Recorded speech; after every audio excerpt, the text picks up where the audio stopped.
Simula na ngayong araw ang implementasyon ng mas pinaigting na batas kontra sa mga motoristang nagte-text at tumatawag gamit ang cellphone habang nagmamaneho.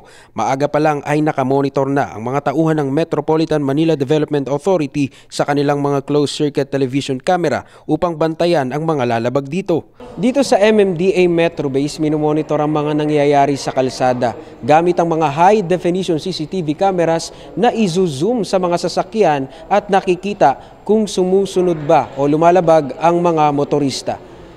Sa datos ng MMDA, kaninang alas 3:30 ng hapon, 72 na ang naaktuhan nilang lumabag sa buong Metro Manila.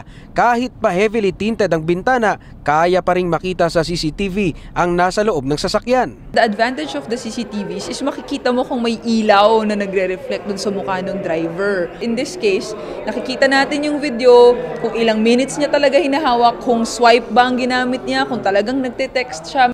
Sa pamamagitan ng No Contact Apprehension Policy ng MMDA, padadalhan ng Notice of Violation ng may-ari ng sasakyan sa loob ng 2 hanggang 3 araw.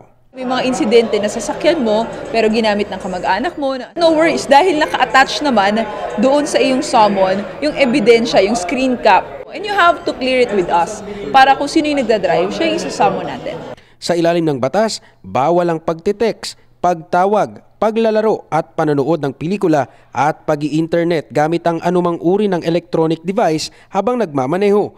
Ngunit papahintulutan naman ang pagtawag gamit ang cellphone sa emergency cases o kaya ginagamit ang gadget bilang navigational device. Samantala, papatawan ng kaukulang penalty ang mapapatunayang lumabag sa ADA, 5,000 pisong multa para sa first offense, 10,000 naman sa second offense, 15,000 pesos sa ikatlong paglabag at suspension ng driver's license habang 20,000 piso at kanselasyon ng lisensya sa ika-4 na paglabag.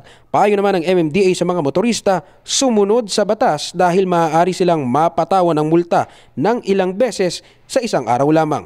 Nakita natin na in just a day naka-4 ka. So in just one day, pwede ka mawalan ng lisensya. Maki Libradilla, UNTV News and Rescue, Makati.